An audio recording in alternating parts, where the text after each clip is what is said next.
Putin has revealed his 2025 budget for the Russian government, and they are spending an unprecedented amount on defense and security. Is he running the same playbook that bankrupted the Soviet Union?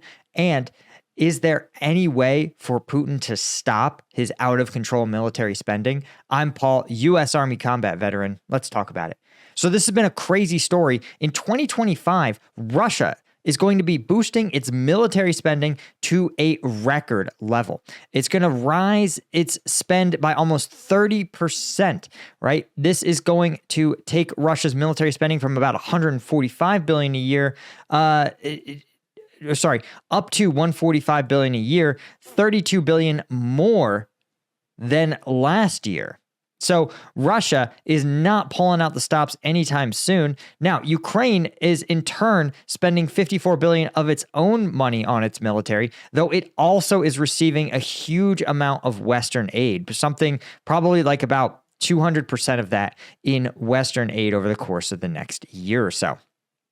But what's I thought was way more significant is less about the numbers and more about the percentages, right? Because if you look, this is actually going to be Russia's national defense spending is going to take up about 32% of Russia's total budget. So 30 cents of every dollar that Russia collects in taxes is going to be going, and taxes and oil sales and debt is going to be going to the military and military alone. That is 6.2% of their GDP, which is absolutely eye-popping. It puts it in one of the largest military spenders in the entire globe. But what's more interesting is that when you add in the security apparatus, that's things like the FSB, you're looking at 41% of total state expenditure and 8% of the country's GDP, which again, we mean in the interest of consistency, right? Like, for example, in the United States, we don't consider the FBI to be a part of our military expenditure. But in some ways, it is, right? Because who counters the spies from China, right? The FBI. So is part of our security budget going into defense? Yes. And Russia has a similar, even more direct constraint. Most reports indicate that FSB soldiers and Russian Interior Ministry soldiers are fighting extensively in Kursk and in Ukraine. So the fact is that the real number is 41% of state expenditures and 8% of GDP, right? This figure, it's worth noting, mirrors the late Soviet military spending levels, like during the Afghanistan war and the Cold War arms race. That alone should send up some flags because we know how that ended for the Soviet Union, right? Russians were willing to tolerate that level of spending only until it began to hit them in their pocketbooks. When we look at the data, we're going to see just how crazy this spend level is. But before we talk about that, if you feel like you need to give all of your energy just to stay afloat, maybe you need a little extra caffeine. That's why I created Strike Gum, inspired by my time in Afghanistan, when if I wanted caffeine on a long combat patrol, I had to carry around a literal can of military issue energy drinks. It was horrible. So I created a portable caffeine solution that provides you all the caffeine of an energy drink with none of the sugar and 100 milligrams of alpha GPC for further cognitive clarity. Best of all, it's veteran owned, obviously, and it's made right here in the USA. We use natural caffeine, which gives you a much better caffeine experience, right? You feel more akin to drinking a cup of coffee because that's literally where we derive the caffeine from, green coffee beans. In contrast to something like a leading energy drink that uses what's called encapsulated caffeine, right? That gives you those jitters that kind of drive you crazy. There's a reason why Strike Gum is the highest rated caffeinated gum on Amazon. And it's because you guys order it and you chew it and you see the truth, which is that energy drinks have been ripping you off for too long. So go to strikegum.com, take advantage, of course, of the free shipping on orders over $40 in the US and check out the benefits, right? Pick up a 5-pack, pick up a tray, If you know you love it, leave us a review on Amazon. Check us out. Link is in the description. Okay, so let's take a look. This is expenditure of defense by country as a percentage of GDP, as a percentage of the country's whole economic activity. So in Ukraine, it says they have about 30% of their spending is 30% of their GDP is their military budget. Now, this is a statistical a loophole, for lack of a better term, because Ukraine is getting some of its expenditures backfilled because it has so much aid from Europe and the West that it artificially inflates its military expenditures. So honestly, Ukraine probably is still the highest in the world, but it's not 3 times or 4 times as high as the next highest, okay? The next one is, of course, Algeria, which is fascinating, but that is more commentary on who's running Algeria and the Saudis. But I want to point this out. Next is Russia. But remember, guys, Russia, you have to add in that security apparatus. And when you do that, you realize that they are possibly the biggest spender in the world, maybe the second biggest spender in terms of a percentage of GDP. Also worth noting, the United States, despite us spending too much money supporting Ukraine, we maintain a 3.4% of our GDP, and we are spending 9 times as much as Russia, one of the next spendiest countries on earth. So I point these things out because I think it's important context, but you should also understand just how hard Russia is draining their coffers to fund this war. Now, here's where things get even stranger, is when we look at the IMF data. Now, join me. You could see that it says, wait, the Russian economy is growing? And this is true. And that is because there is just a smidge of a problem. And that is their population. There's fewer people who can work, and there's more work that needs to be done because the Russian government is hiring people not just to fight and die in the war. That's obviously why this graph is declining so quickly. But they're also hiring people to work in factories, to assemble drones that totally haven't been imported from China, right? They also just need consumers to work, from police officers to grocery store workers. They still need a diminishing population to work to service this Russian war machine. And the truth is that this is sort of like, think of it like the Great Depression, right? The reason ultimately the U.S. was able to get itself out of the Great Depression was a massive government spending program in the Second World War. But remember, the Second World War went on for a total, U.S. involvement was from basically 41 to 44. So it's actually approaching the same length of time that Russia has been involved in this Ukraine conflict. This is important because this kind of spend money, drive the economy can only work for so long, right? Before you start to have what's called crowding out. And we're starting to see that already because while the inflation rate is growing, you can see that, okay, this graph is screwed up because of the hyperinflation that Russia experienced. Here we go. See, in the 90s, it had 2,000% inflation.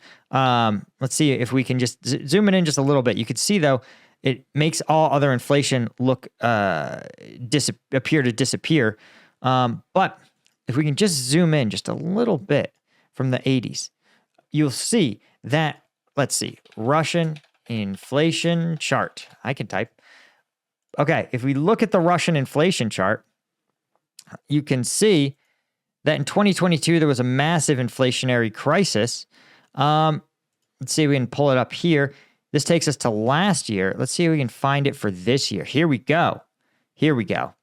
So you could see that inflation went from 6% in September of 2023. Russia appeared to have actually deflation, right? Likely because of sanctions. But now, massive government spending has created an inflationary crisis. You can see that in August, it was 9.1%. So the inflation isn't just growing, but it appears to be escalating very rapidly. And the Russian state bank is pushing to try to control this price hike. But there's a problem. is that the government can't stop spending money. It's stuck needing to spend more and more money. Why is that? Well, it's because of two problems, men and material, right? Because you can see if the explosives, let's use something simple, rations. Every soldier in Ukraine needs to eat. And the Russian government has to purchase that food for them and pack it into rations. So that means that the Russian government has to go into the grocery store or go into food distributors and buy a bunch of shit and then send it to those soldiers. There's a problem then. That means there's less food left for the regular Russian consumer, and they have to pay more for it than ever. So that's why you're seeing this growing inflation. And you know who else, though, has to pay more for those food stuffs? It's the Russian government as well. So, for example, what do you think? Do you think it was cheaper to buy one ration's worth of food in September 2023 or in August 2024? The Russian government's paying probably 30% more. Multiply that for everything from fuel for tanks to sophisticated radar systems to the labor needed to stick explosives into shells and screw them on. All of it, the Russian government's actual expenditures are spiraling out of control. And it looked no further than the Russian army's increasing bonuses. Because here's the problem with anything, just like the US military. When employment is good and wages are thriving, right? It's really hard to get people to sign up for the US Army. Right? The Army doesn't look like a good deal when anybody with a 9-week coding boot camp can earn $120K a year. That's more than most generals. But when you have a failing economy where wages are falling or stagnant and unemployment is higher, all of a sudden the U.S. Army's guarantee of a steady paycheck, housing, healthcare, and food for your family looks pretty appealing. And so the problem that Russia has is the other thing that's rising with inflation, as we talked about, are wages. Let's see if the IMF actually talks about the wages here. So when you have these kind of wage rate increases, you have to pay even more to the soldiers themselves to draw them away from working in a factory, right? Working, elsewhere, in order to sign up. And when you do that, right, the other race is that, again, factories say, well, we need people too. So we can't afford to, we're losing our workers to the military. So now that the military pays more, they say, well, now we, the factory, have to pay more. And so you get, that's called a wage price spiral. The other problem is, remember, there's shortages of food. The military's chewing up a lot of the food. And, oh yeah, the average Russian worker is making more money. So the average Russian worker is now going to pay more for food. They can afford to pay more. There's less food and more workers with more money chasing it. So you see how we are seeing a rapid increase in Russian state inflation, and they can't sustain it for long. Things look good, but only in kind of that temporary way. Again, think of it like the Soviet Union in the 70s. They said, listen, we're spending a lot in Afghanistan. Yeah, we're losing a lot of troops and we're drawing in a bunch of young working age men and killing and wounding them. But as this ramps up, we are really going to be able to lock in, and our economy looks great. Everybody's making a lot of money. Everybody's being productive. Wages are rising. But it's not going to last forever. It can only be sustained for a while until that inflation problem begins to run away. And that's the danger now. Remember, 9% inflation had U.S. consumers furious. So you can imagine if inflation starts to hit 10, 12, 15, 20%, it's highly possible in Russia. And when that happens, even the Russian military themselves, right, have said, listen, we don't think we can sustain this fight in 2026. We need to end it in the next 12 months, or else we are going to get cooked by inflation, right? So again, I'm no huge fan of Reagan, but man, Reagan knew that while the Soviet and Russian way of war was willing to accept a lot of casualties, they were not willing to accept a lot of expenditures. And once they had to spend on their defense, they realized they could not keep up with the West. So while it may look like Russia's at least making forward progress on the battlefield, casualty list wouldn't say that they're winning.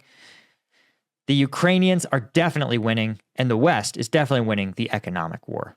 Anyway, guys, hit that subscribe button. Thanks to James Sterling, Steve Moran, Doug Beck, Alan Knutson, Bastian Himmerling, Brian Kelly, Dale McCombs, James Ola, and Henry Roussier, as well as all of our Lieutenant tier members. I couldn't do this without you guys. I appreciate you so much, and I'll see you in the next one. Cheers.